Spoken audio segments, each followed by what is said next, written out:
만물의 근원 우리 하나님께 모두 나아갑시다. 구원의 반석이신 우리 주님께 기쁨으로 예배합시다. 기도합니다. 오라 우리가 여호와의 산에 올라가서 야곱의 하나님의 전에 이르자 그가 그의 도를 가지고 우리에게 가르치실 것이니라. 우리가 그의 길로 행하니라 하리니 이는 율법이 시온에서부터 나올 것이요 여호와의 말씀이 예루살렘에서부터 나올 것임이라. 우주 만물을 창조하시고 인류의 역사를 주관하시는 하나님 아버지, 주일을 맞이하여 기쁨으로 예배를 드립니다. 하나님께서 우리나라를 사랑하셔서 압제의 시간과 전쟁의 고통 속에서도 자유와 소망, 용기를 주시고 필요한 것으로 채우사 오늘에 이르게 하셨습니다. 우리나라를 위해 베풀어 주신 하나님의 은혜에 감사드리며 드리는 이 예배를 기쁘게 받아 주옵소서. 우리 주님 예수 그리스도의 이름으로 기원하옵나이다. 아멘.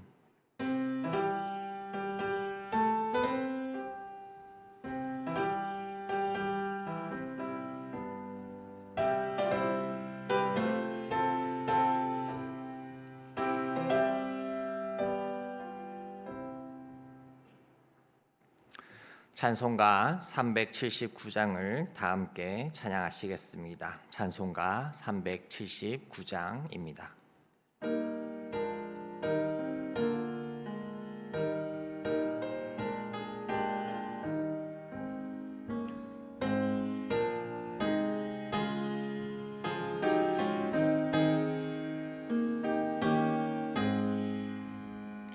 내 갈 길 멀고 밤은 깊은데 빛 대신 주 저 본향 집을 향해 가는 길 비추소서. 내 가는 길 다 알지 못하나 한 걸음씩 늘 인도하소서.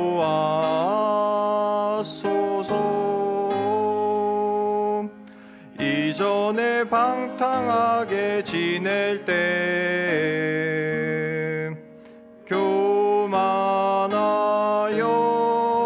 맘대로 고집하던 이제임 사소서. 내 지은 죄 다 기억 마시고 주 뜻대로 늘 주장하소서.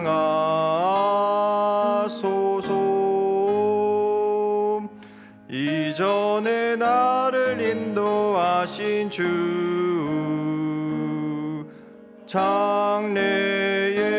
장래에도 내 앞에 험한 순령 만날 때 도우소서.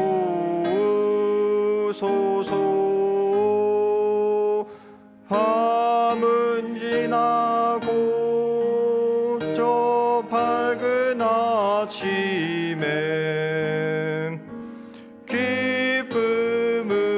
기쁨으로 내 주를 만나리.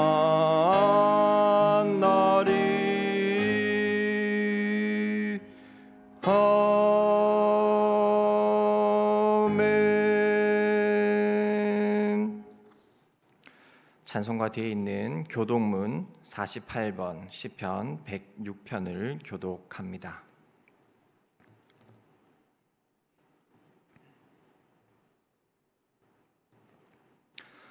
여호와여, 주의 백성에게 베푸시는 은혜로 나를 기억하시며 내가 주의 택하신 자가 형통함을 보고 주의 나라의 기쁨을 나누어 가지게 하사 우리가 우리의 조상들처럼 범죄하여 우리의 조상들이 애굽에 있을 때 주의 기이한 일들을 깨닫지 못하며 주의 크신 인자를 기억하지 아니하고 바다고 위에서 거룩하였나이다. 그러나 여호와께서는 자기의 이름을 위하여 그들을 구원하셨으니 이에 홍해를 꾸짖으시니 곧 마르니 그들을 인도하여 바다 건너가기를 마치 광야를 지나감 같게 하사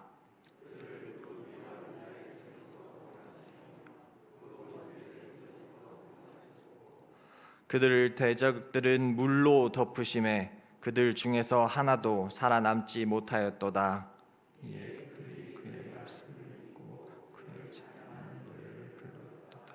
아멘. 다 함께 새롭게 번역된 사도신경으로 우리의 신앙을 고백하겠습니다. 나는 전능하신 아버지 하나님 천지의 창조주를 믿습니다. 나는 그의 유일하신 아들 우리 주 예수 그리스도를 믿습니다. 그는 성령으로 잉태되어 동정녀 마리아에게서 나시고 본디오 빌라도에게 고난을 받아 십자가에 못 박혀 죽으시고 장사된 지 사흘 만에 죽은 자 가운데서 다시 살아나셨으며 하늘에 오르시어 전능하신 아버지 하나님 우편에 앉아 계시다가 거기로부터 살아있는 자와 죽은 자를 심판하러 오십니다. 나는 성령을 믿으며 거룩한 공교회와 성도의 교제와 죄를 용서받는 것과 몸의 부활과 영생을 믿습니다. 아멘.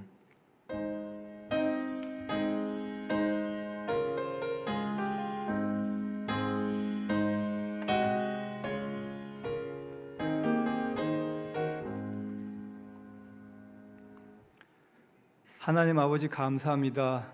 귀한 주님의 날에 하나님 앞에 나와 예배를 드립니다.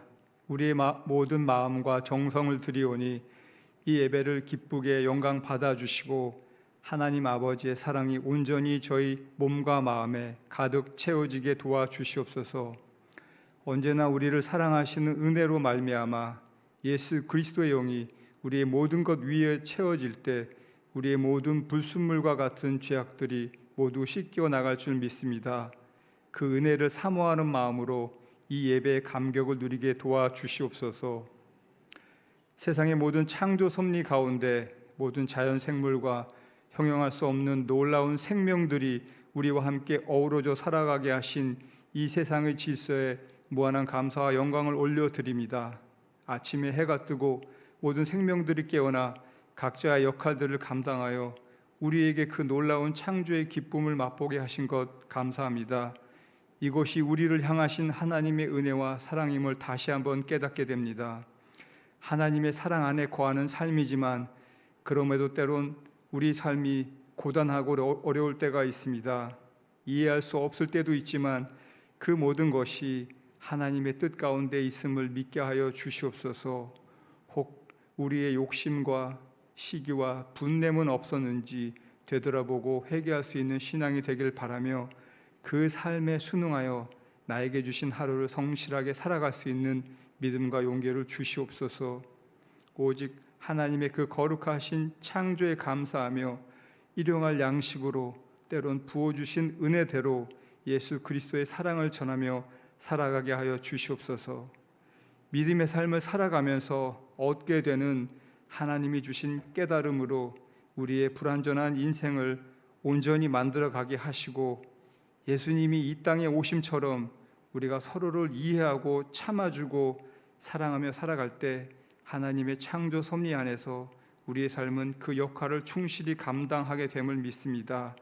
그 인생의 깨달음을 날마다 성장시켜 하나님의 뜻하신 바대로 거룩하게 살게 하여 주시옵소서. 말씀을 전하실 김상영 목사님에게도 하나님이 부어주신 그 은혜와 거룩하심으로 모든 성도들과 함께 기쁘고 행복한 목회를 이어갈 수 있도록 복을 내려 주시옵소서. 이제 학생들의 2학기가 시작됩니다. 우리 자녀들이 인생의 황금기인 학창시절에 좋은 추억과 경험을 만들어가게 도와주시옵소서. 모든 부모님들이 그 자녀들의 생명의 존재 그 자체에 감사하며 하나님께서 그 자녀들에게 허락하신 그 재능과 성품을 존중하며 세상의 그 어떤 것보다 예수 그리스도의 선한 양심을 마음에 품고 살아가는 자녀가 되도록 하나님께서 인도하여 주시옵소서. 그 자녀들을 위해 기도하는 우리 모두가 되게 하여 주시옵소서. 고3 수험생들을 위해 기도합니다. 지금껏 잘 준비해온 우리 수험생들에게 마음의 평안과 위로를 허락하시고 남은 기간 잘 준비하여 그들의 삶 가운데 본인의 노력 위에 계신 하나님의 은혜를 체험하는 시간이 되게 하여 주시옵소서. 특별히 병상에 계신 성도들을 굽어 살펴주시어 하나님만이 하실 수 있는 치유의 손길로 치유하여 주셔서 깨끗함을 힘입어 다시 일어나 함께 믿음의 동행을 이어갈 수 있도록 도와주시옵소서. 오늘 드려지는 모든 예배를 준비하는 손길의 마음 위에 주님이 부어주시는 평안이 가득하게 도와주시옵소서. 모든 예배를 주님께 맡겨오며 이 모든 말씀 예수 그리스도의 이름으로 기도합니다. 아멘.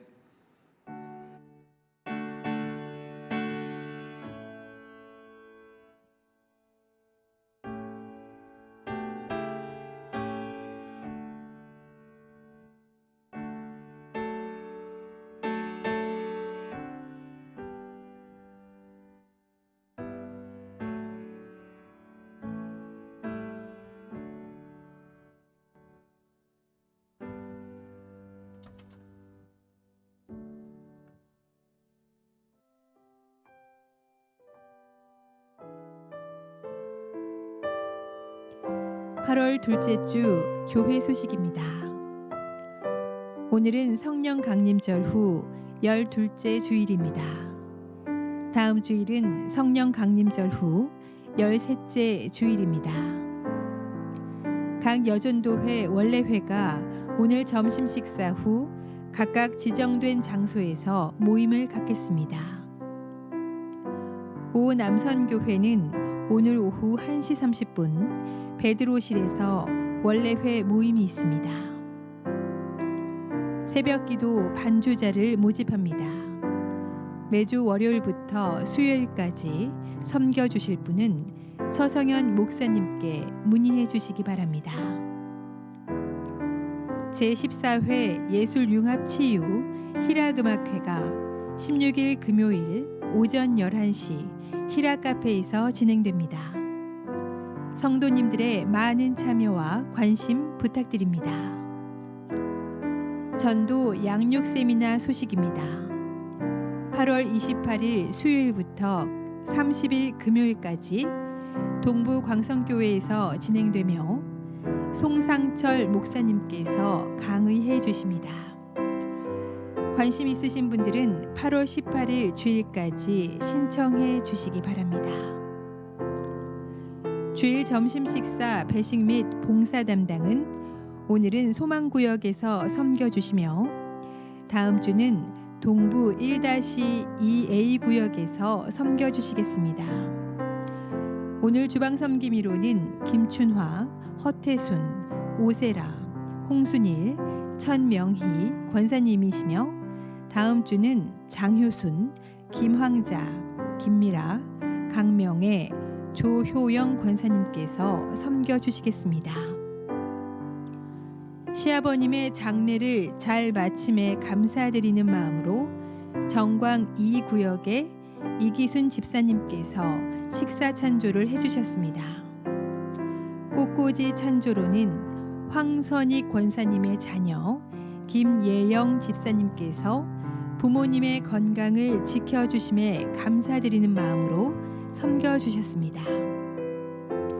이상으로 교회 소식을 마칩니다. 광림내교회 성도 여러분 힘내세요. 주님께서 하십니다. 찬송가 325장을 다 함께 찬양하겠습니다. 찬송가 325장입니다.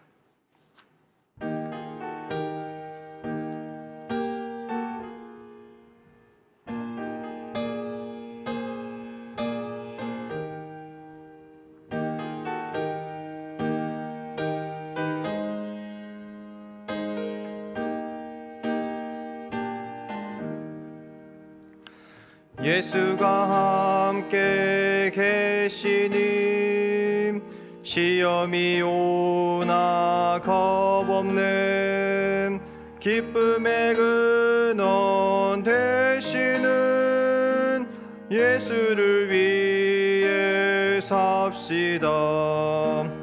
날마다 주를 섬기며 언제나 주를 기리고 그 사랑 안에 살면서 딴 길로 가지 맙시다.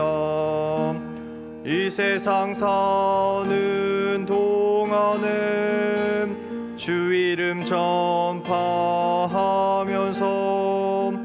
무한한 복락 주시는 예수를 위해 삽시다. 날마다 주를 섬기며 언제나 주를 기리고 그 사랑 안에 살면서 딴 길로 가지 맙시다. 이 세상 친구 없어도 예수는 나의 친구님. 불의한 일을 버리고 예수를 위해 삽시다. 날마다 주를 섬기며 언제나 주를 기리고 그 사랑 안에 살면서 딴 길로 가지 맙시다. 주께서 심판하실 때 잘했다 칭찬하리니 이러한 상급 받도록 예수를 위해 삽시다. 날마다 주를 섬기며 언제나 주를 기리고 그 사랑 안에 살면서 딴 길로 가지 맙시다. 아멘. 오늘 우리에게 주시는 하나님의 말씀은 사도행전 23장 22절에서 35절의 말씀입니다. 사도행전 23장 22절에서 35절의 말씀은 신약성경 229쪽입니다.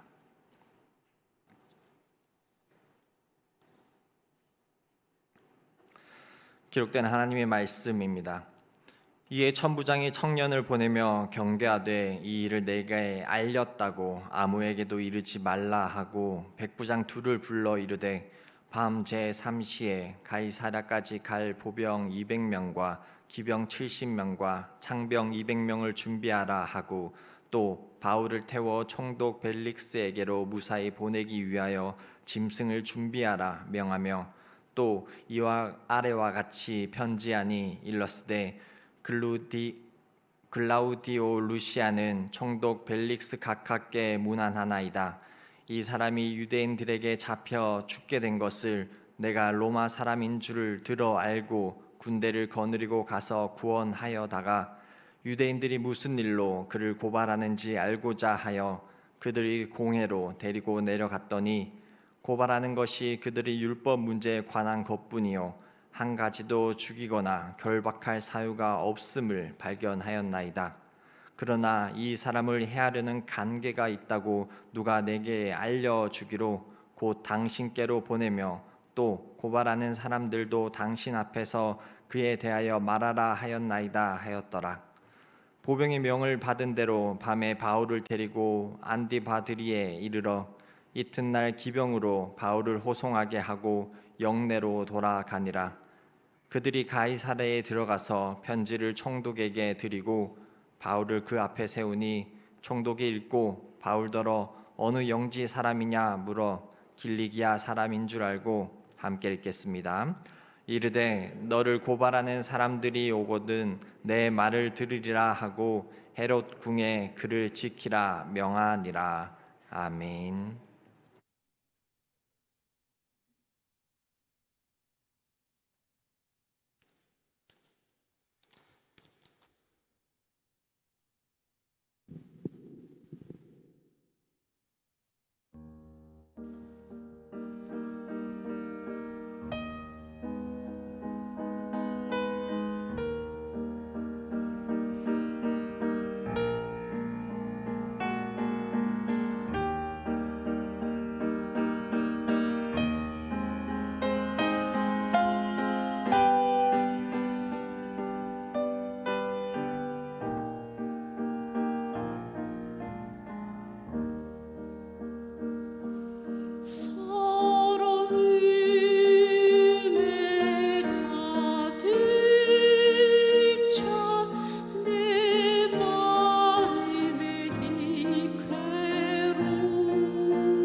아멘. 우리 감사하면서 찬양하면서 박수합니다.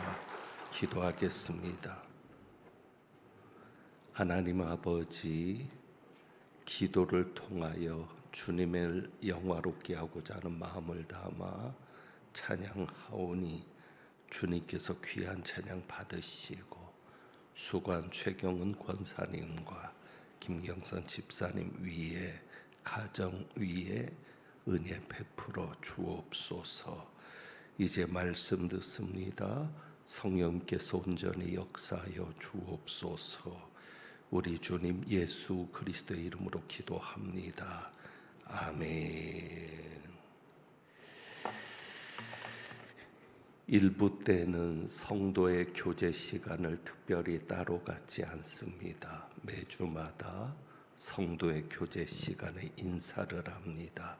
주님께서 하십니다 라는 인사를 하고, 교회 소식이 끝날 때도 꼭 주님께서 하십니다, 힘내시라고 인사를 하게 됩니다. 인사를 할 때에 이런 궁금증은 있습니다. 언제 주님께서 하시는가 하는 궁금증입니다. 우리가 힘내세요, 주님께서 하십니다 인사하는데, 그렇다면 도대체 주님께서는 언제 하시는가 싶은 생각이 들기도 합니다. 그리고 인사를 하는 여러분들을 보면서 이런 궁금증도 생깁니다. 인사를 하면서 정말 믿고 있는가 하는 궁금증입니다.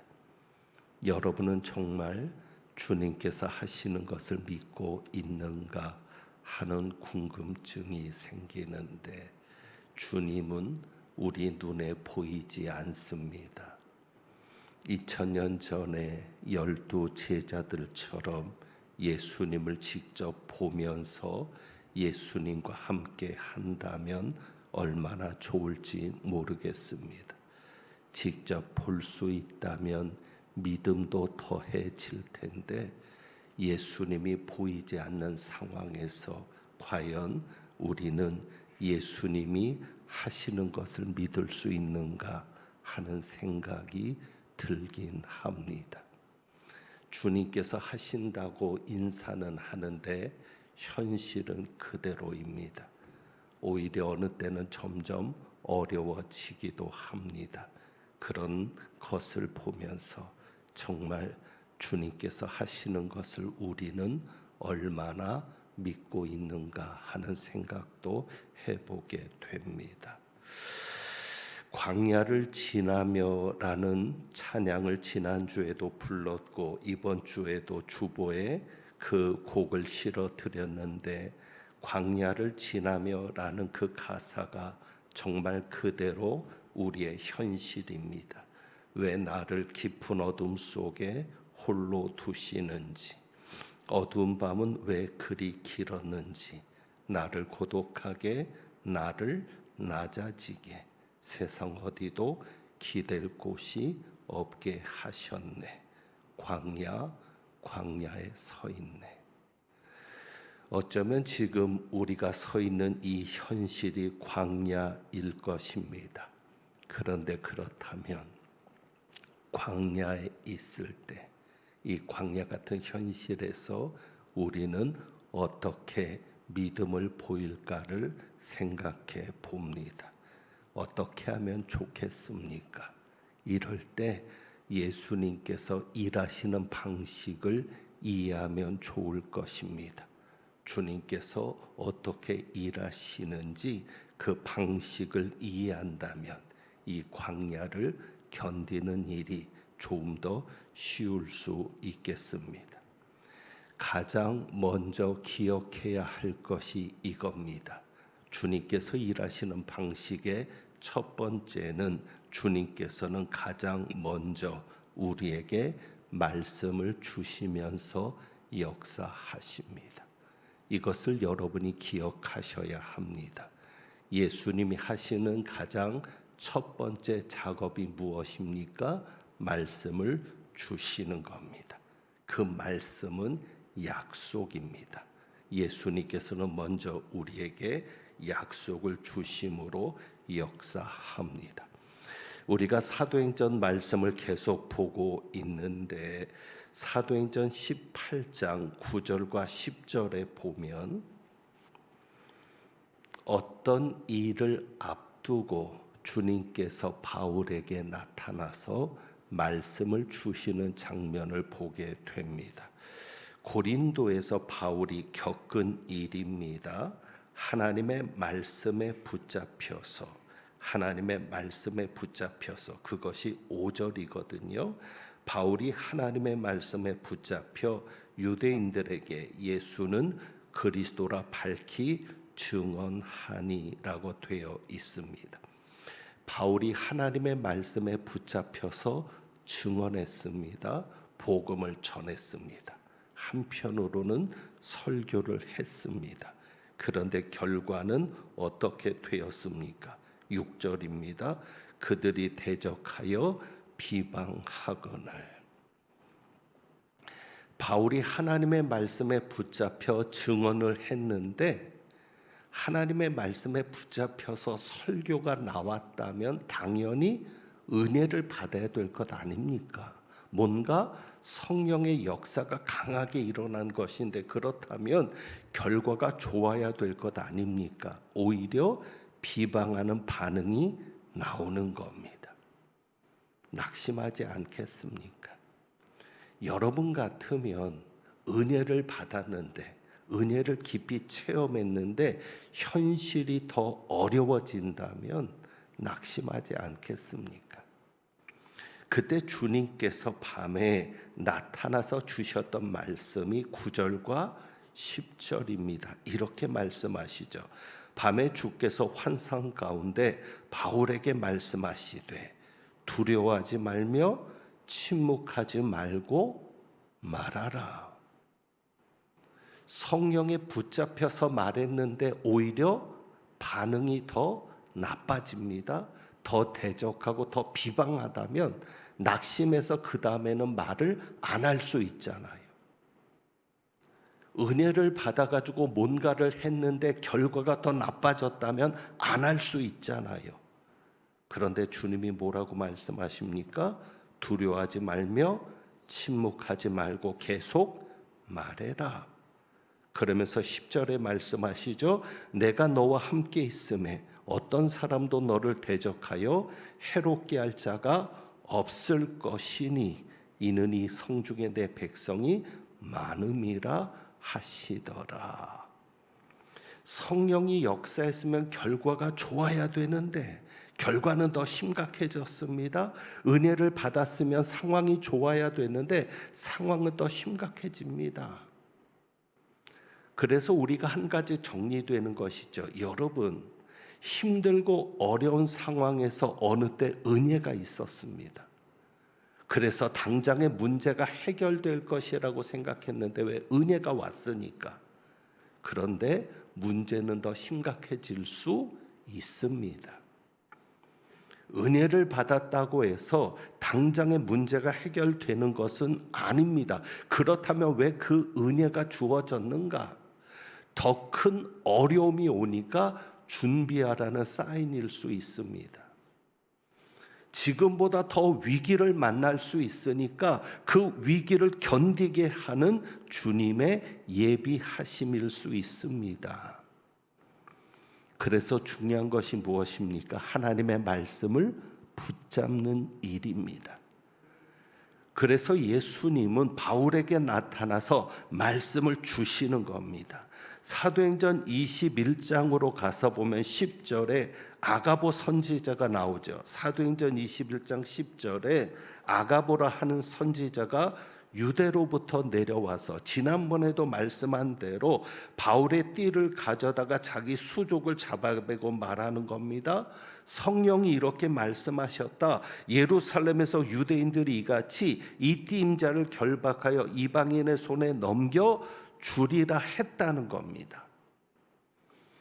그 이야기를 듣고 바울이 했던 말이 뭐예요? 13절입니다. 21장 13절 바울이 대답하되 여러분이 어찌하여 울어 내 마음을 상하게 하느냐? 나는 주 예수의 이름을 위하여 무엇뿐 아니라 결박, 당할 뿐 아니라 예루살렘에서 죽을 것도 각오하였노라.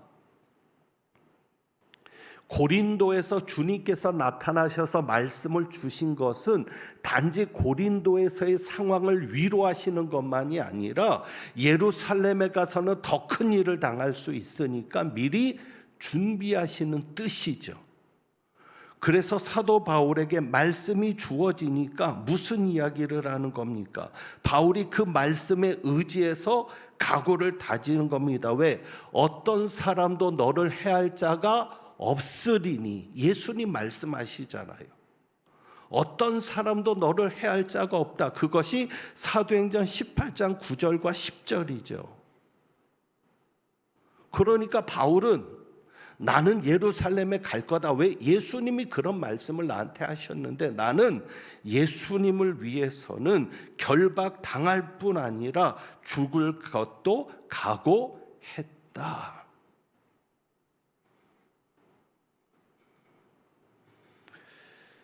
그래서 바울의 이 각오가 무엇 때문에요? 주님이 미리 주신 말씀 때문에.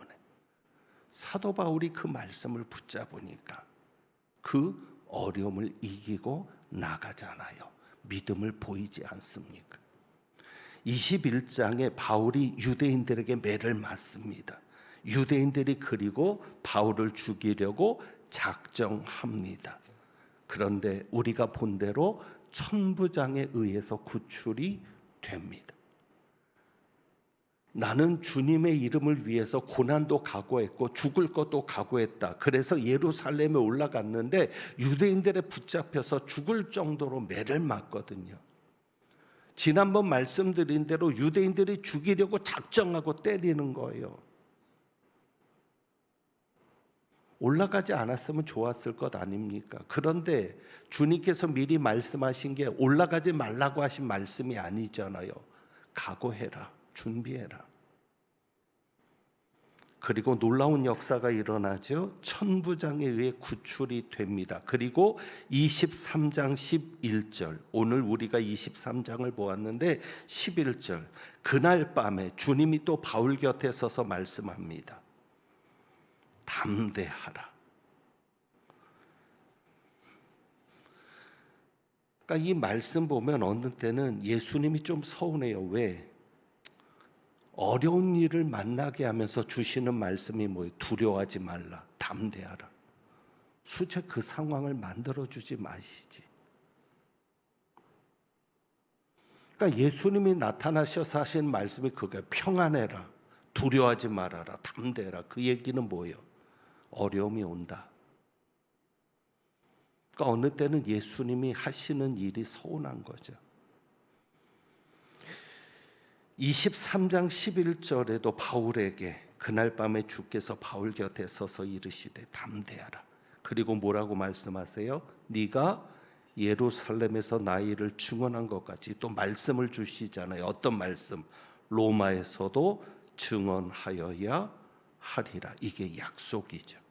로마에서도 증언하여야 하리라. 자, 그러면 사도 바울이 이 말씀을 붙잡습니다. 그래, 로마에 가서도 내가 복음을 전해야 된다. 그러면 생겨지는 결론이 하나 있어요. 바울이 로마에 갈 때까지 죽는다, 산다? 산다. 그래서 말씀을 붙잡는 거죠.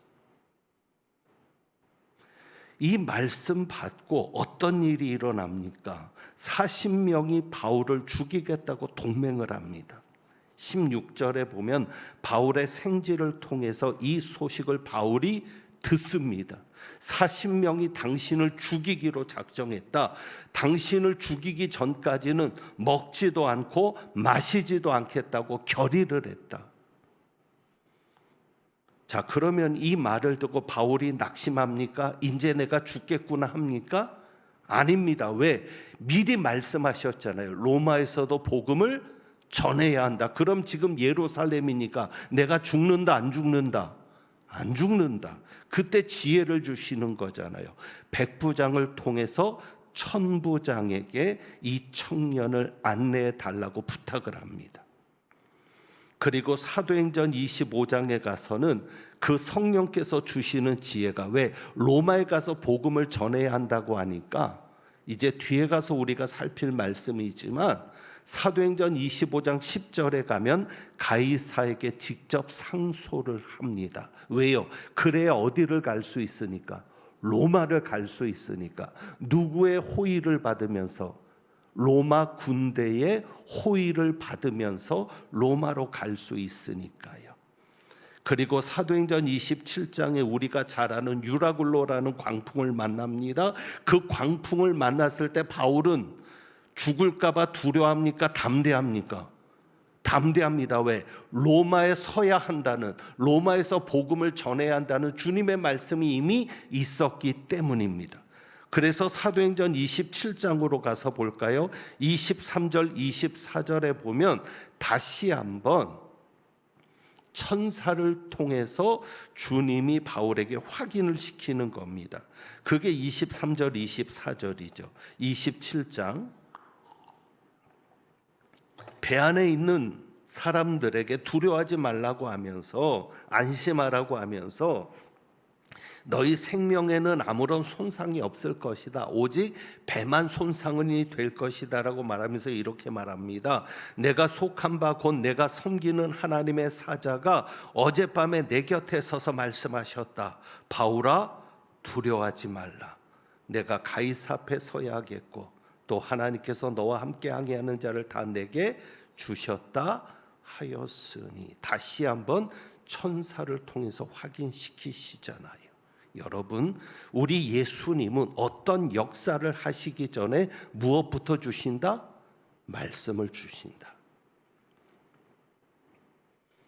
그래서 여러분이 말씀을 중요시 여기고 말씀에 주의하는 삶을 살면, 예배를 드리러 나올 때도 그냥 주의를 지키기 위해서, 예배를 드리기 위해서, 종교적인 의식을 위해서 나오는 게 아니라 오늘 내게 주님이 어떤 말씀을 주실지, 그 말씀이 나에게 주시는 약속이라고 믿고 여러분이 그 말씀을 붙잡고 나가면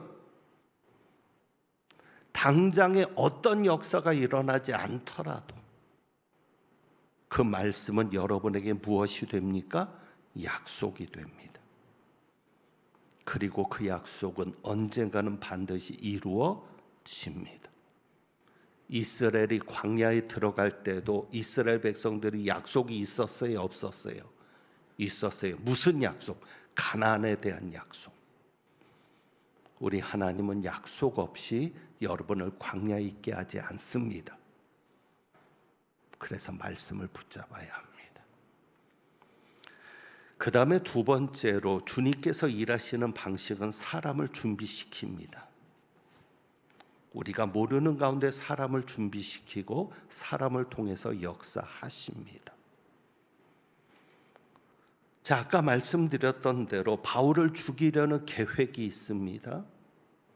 그런데 이 바울을 죽이려는 계획 속에 악한 자들의 특징이 사도행전 23장에 나오는데, 거기 보면 12절에 날이 새매 유대인들이 당을 지어 맹세했다 그랬죠. 악한 자들의 특징은 당을 짓습니다. 패거리를 만듭니다. 왜? 자기 혼자 악한 일을 하기는 두려우니까. 자기 혼자 악한 일을 하기는 너무 부족하다 여기니까 패거리를 만들어서 함께 악한 일을 도모하는 게 악한 자들의 특징이죠. 거기에 보면 14절에 대제사장들과 장로들까지 등장합니다. 대제사장들과 장로들은 하나님을 잘 섬긴다고 하는 그들이죠. 그런데 중요한 것은 악한 자들은 기도하지 않습니다. 만약에 대제사장들과 장로들이 정말 기도하는 사람이라면 하나님께서 바울을 죽이려고 하는 계획을 세우게 하실까요? 아니죠. 그런데 여러분 아시죠? 유대인들은 기도 시간이 있거든요. 특별히 대제사장들과 장로들은 더 기도하지 않겠습니까? 그런데 중요한 게 무엇이었을까요? 하나님에게 하는 기도가 아니라 사람에게 보이기 위한 기도였겠죠. 그러니까 악한 자들의 특징은 무리를 짓고 기도하지 않습니다. 기도하는 것처럼 보이지만 기도하지는 않습니다. 만약에 기도했다면 악한 일이 나올 수가 없죠. 그런데 여러분, 우리 주변에 악한 자만 있는 게 아니라 예수님께서 준비하신 사람도 있다. 바울을 살리기 위해서 준비한 사람이 누굽니까? 16절에 바울의 생질입니다. 성경학자들은 바울이 예수님을 믿은 후부터, 개종이라고 할 수 있어요, 유대교에서 개종해서 예수를 믿게 된 건데 그때부터 가족들과 소원해졌다라고 말을 합니다. 바울은 바리새파 사람이거든요. 그러니까 이 생질은 누구냐면 원어적으로는 누이의 아들입니다. 누이의 아들. 그러니까 이 누이도 바리새파겠죠. 그러니 바리새파 사람과 결혼해서 아들을 낳았을 겁니다. 그러니까 골수 바리새파 집안인이 바울과는 연을 끊고 살았을지 모르겠습니다. 그러니까 성경에 보면 바울이 가족들에 대해서 전혀 언급하지 않습니다. 왕래가 끊어졌다는 것을 알 수 있고요. 그런데 갑자기 누가 등장을 해요? 바울의 생질이 등장하거든요. 바울과 거의 소통하지 않았던 생질이 등장해서 바울에게 이들의 살해 계획을 알려주는 거죠. 그리고 17절입니다. 바울이 한 백부장을 청해서 말합니다. 23장 17절. 이 청년을 천부장에게로 인도해라. 그러니까 백부장이 어떻게 해요? 천부장에게 데리고 갑니다. 백부장이 바울의 말을 무시하지 않은 것도 은혜입니다. 그리고 19절에 보면 천부장이 그의 손을 잡고 물러가서 조용히 묻습니다.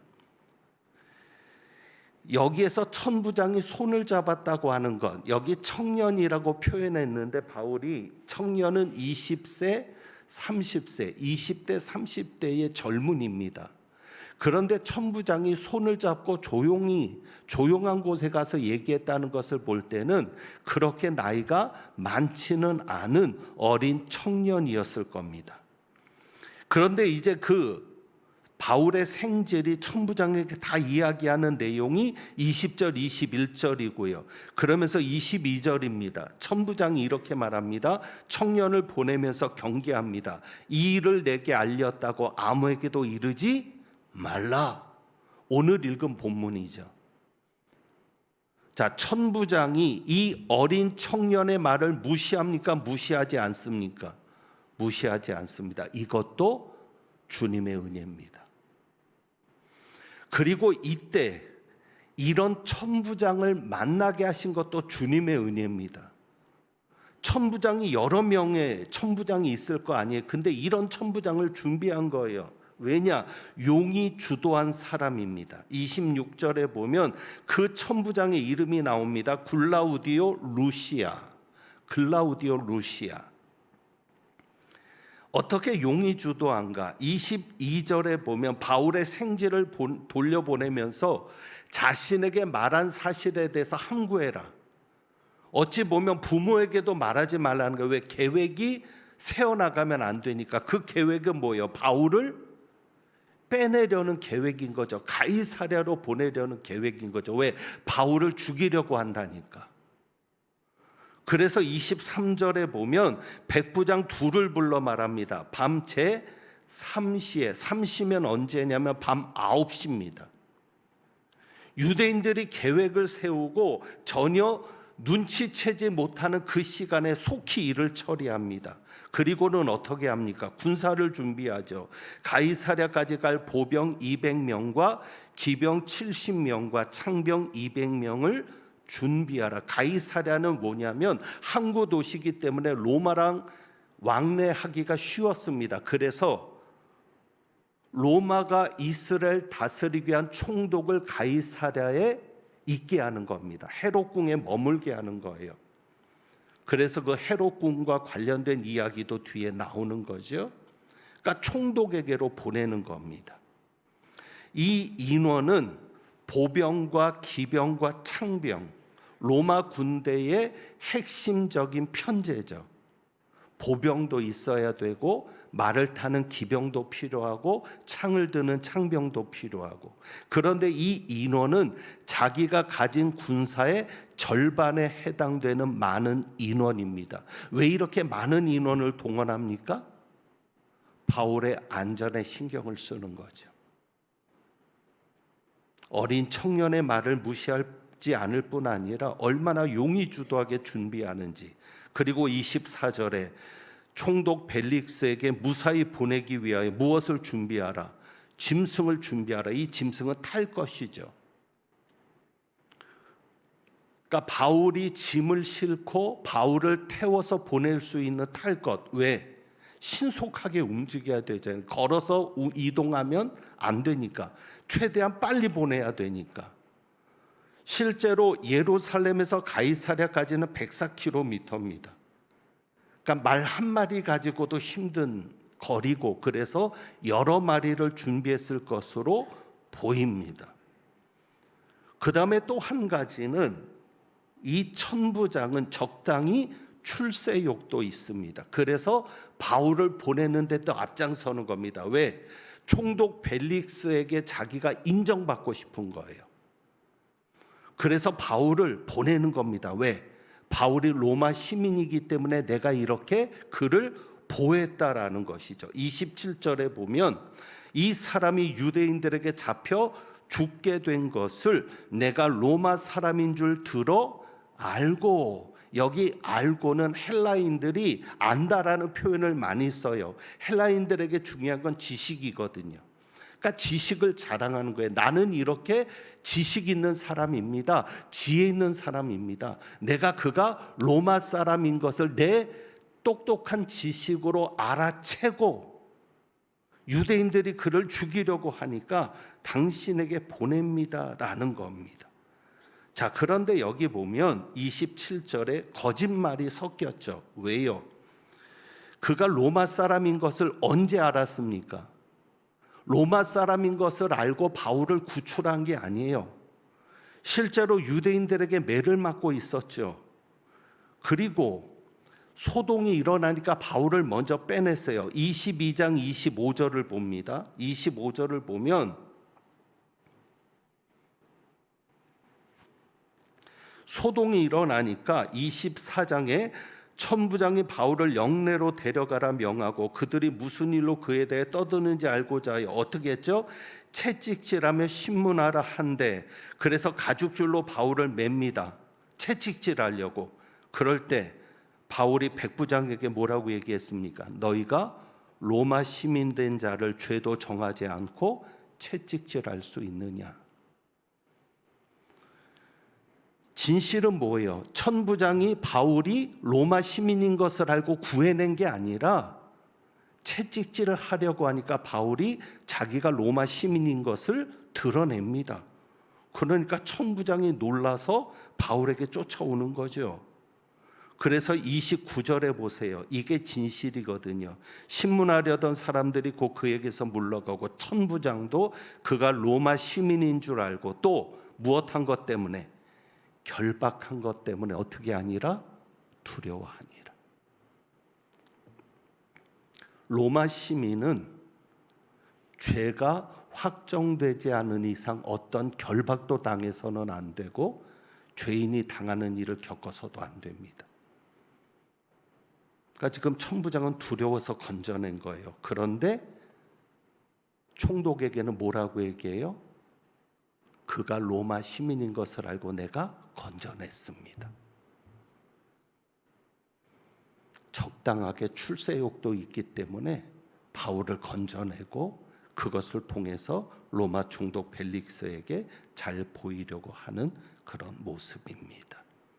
여러분, 결과적으로는 어떻게 됐어요? 이제 말씀을 정리하면 바울이 로마 군인의 호의를 받아서 총독에게로 갔다가 가이사에게 상소를 해서 로마로 안전하게 가게 됩니다. 모든 것이 합력하여 선을 이루시는 하나님. 바울이 비록 어려움을 겪었지만 결국 그 모든 어려움은 로마로 향하게 하는 주님의 계획과 뜻이었습니다. 사람을 준비하신 거죠. 생지를 준비하고 백부장과 천부장을 준비하고. 여러분에게 힘이 되는 사람이 있습니까? 광야에서도 주님은 여러분에게 힘이 되는 사람을 준비하십니다. 그래서 함께 견디게 하십니다. 그게 가족일 수도 있습니다. 여러분에게 힘이 되는 그가 하나님의 선물입니다. 전혀 생각지도 못한 인물이 여러분의 힘이 될 수 있습니다. 결국 믿음을 가져야 합니다. 주님이 보이지 않아도, 광야가 끝이 나지 않아도 광야에서도 주님을 바라볼 수 있어야 합니다. 그래서 오늘 우리가 이 찬양을 드려봅니다. 광야를 지나며.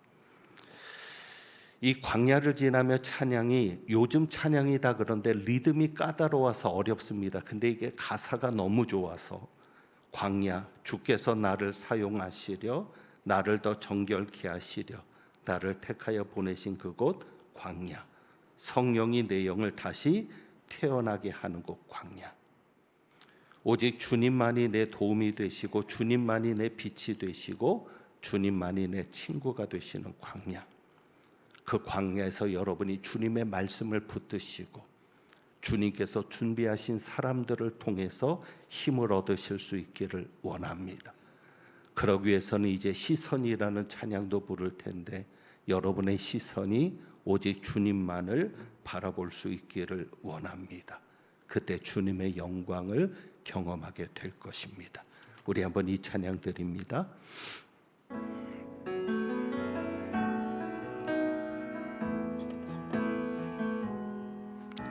왜 나를 깊은 어둠 속에 홀로 두시는지, 어두운 밤은 왜 그리 길었는지, 나를 고독하게 나를 낮아지게 세상 어디도 기댈 곳이 없게 하셨네.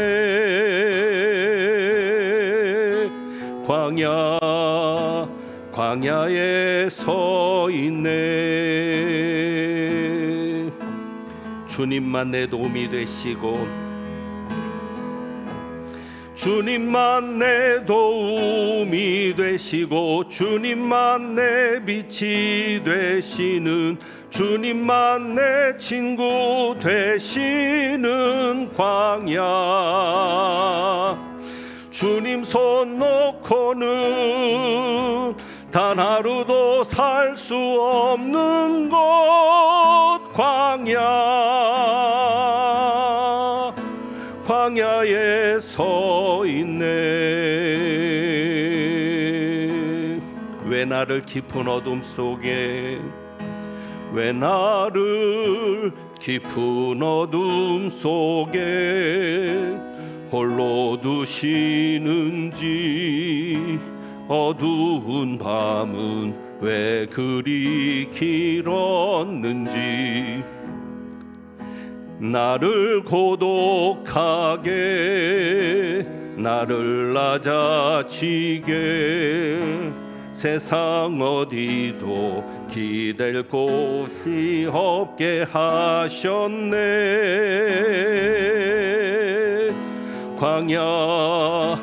광야에 서 있네. 주님만 내 도움이 되시고 주님만 내 도움이 되시고 주님만 내 빛이 되시는 주님만 내 친구 되시는 광야. 주님 손 놓고는 단 하루도 살 수 없는 곳 광야.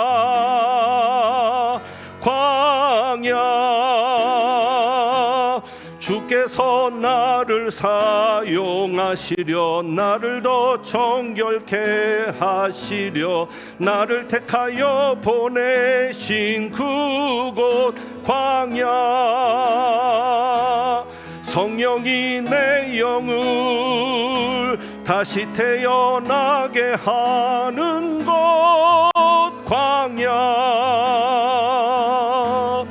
광야에 서 있네. 내 자아가 산산이 깨지고 높아지려 했던 내 꿈도 주님 앞에 내어놓고 오직 주님 뜻만 이루어지기를 나를 통해 주님만 드러나시기를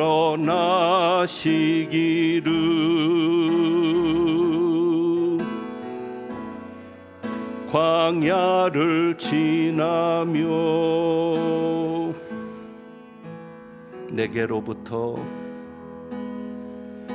내게로부터 눈을 들어 주를 보기 시작할 때 주의 일을 보겠네. 내 작은 마음 돌이키사 하늘에 꿈꾸게 하네.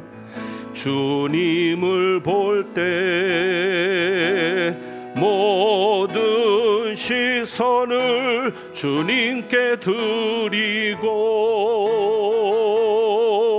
살아계신 하나님을 느낄 때 내 삶은 주의 역사가 되고 하나님이 일하기 시작하네.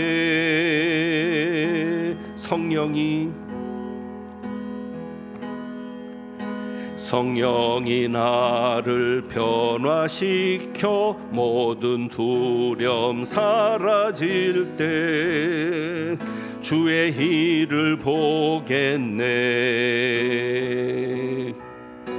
황폐한 땅 한가운데서 주님이 음알게 되리. 주님을 볼 때 모든 시선을 주님께 드리고 전능하신 하나님을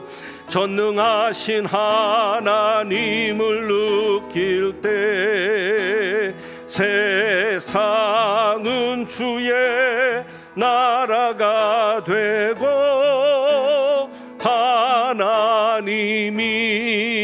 일하기 시작한 모든 시선을 주님께 드리. 살아계신 하나님을 느낄 때 살아계신 하나님을 느낄 내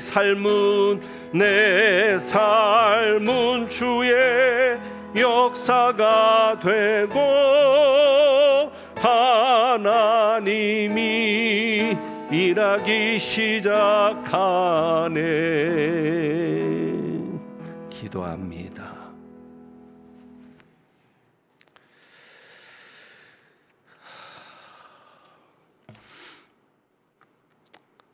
정말 세상 어디도 기댈 곳이 없는 광야에 서 있는 저희들, 주님만이 우리의 도움이 되시고 주님만이 우리의 빛이 되시며 주님만이 우리의 친구가 되시는 광야를 경험하게 하옵소서. 주님 손 놓고는 단 하루도 살 수 없는 곳인데 주님께서 주신 말씀을 붙잡고 그 약속이 이루어질 때까지 기다리게 하시며 주님께서 준비하신 사람들, 주님께서 준비하신 일들을 만나고 경험하며 광야로 인해 우리의 믿음이 더 성장해 갈 수 있도록 은혜 베풀어 주옵소서. 오직 주님의 뜻만 이루어지기를 원합니다. 오늘도 주님의 뜻을 이루기를 원하는 마음으로 주님의 나라와 주님의 일을 위하여 예물을 드리오니 저희가 드리는 예물 기쁘게 받으시고 이 예물을 통해 하나님의 나라가 세워질 수 있게 하여 주옵시며 예물 드린 가정과 손길에도 또 생업의 현장에도 하나님의 나라가 임하는 것을 보게 하옵소서. 하나님은 내게 복을 주시고 너를 지키시기를 원하며 하나님은 그의 얼굴을 내게 비추사 은혜 베푸시기를 원하며 하나님은 그 얼굴을 내게로 향하여 드사 평강 주시기를 원하노라. 광야를 통하여 주님을 만나고 경험하며 새로운 주님의 역사를 시작하기를 사모하며 나가는 주님의 귀한 백성들 위에 부활이요 생명이신 우리 주님 예수 그리스도의 은혜와 우리를 자녀로 삼으신 아버지 하나님의 극진하신 사랑과 광야 같은 세상에서 믿음을 보이도록 도우시는 성령님의 교통하시며 충만하게 하심이 이제부터 영원까지 함께 하시기를 축원하옵나이다. 아멘.